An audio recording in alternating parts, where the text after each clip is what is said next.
What's up, guys? This is Higgins from Legal Automations.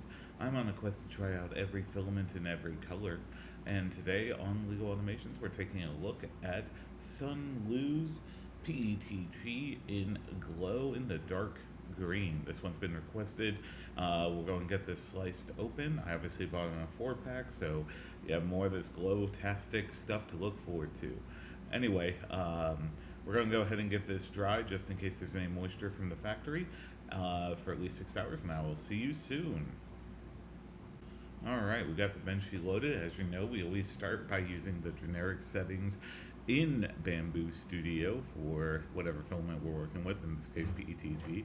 We're going to go ahead and get this sliced up. Should take a little over an hour total, yep. And we'll get those printed along with the test prints. Alright, so we got everything printed out. First off, we had the bench sheet, and this one turned out relatively well. I do like how SUNLU oftentimes is pretty good on some of the dimensional accuracy and stuff like that. There was some weird stuff this first time I'm working with glow-in-the-dark filament, but nothing too major. We'll see if we can fix things. The dimensional cube turned out well. No real major issues there. 40 by 40 by 40 millimeter cube, just to see if there's anything wrong with the printer. Temperature tower, the temp tower worked out pretty well. I believe that this one we ended up printing in at around 220, maybe 215 or 225, but I think around 220 worked out to be the best one. Next up, we have the string retraction test. There was no real stringing there. As for the print speed, again, this one we printed at 28 millimeters cube, turned out absolutely amazing. No real issues there. Overhang test turned out well. Again, anytime you have PETG though, you should always look at supports around 75. As for the final bench sheet, we got everything dialed in. There were still some issues that I noticed with the coloring down at the bottom. I think it's just the filament itself rather than necessarily anything with printer settings. As for the price, I got this in a 4-pack for, at the time of writing, $52.99.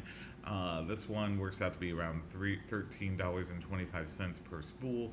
They do have option of buying it single, but this is by far the most cost-effective method if you're looking at getting multiple filaments in glow-in-the-dark. As for my overall thoughts on this, I thought it was pretty good. It was a joy to work with in SUNLU and glow-in-the-dark filament. Again, like I said, this was first time. We're going to go ahead and probably dim the lights here, so it's going to take me a moment. But, if you like this type of content, I do try and listen to my commenters down below. If you have a filament that you'd like me to see or a type of filament that you'd like me to try out, be sure to leave it in the description, be sure to leave it in the comments. But as we get this darked, and I can show you a little bit about this particular filament. So the way it basically works is that they have pigment inside. So we got it darkened a little bit. I'm going to go ahead and shine this is the first bench sheet, shine a UV light on it. And as you can see here, once it starts going, it emits light. So I like using PETG over, or I would use PETG over PLA for glow in the dark, just because PETG has greater UV resistance. This shows you the difference in the coloring. Anyway, if you like this type of content, be sure to like, comment, subscribe to Legal Automations. I'm a new YouTube channel. I'd appreciate the support. Be kind to each other. And again, this has been SUNLU's PETG in glow in the dark green.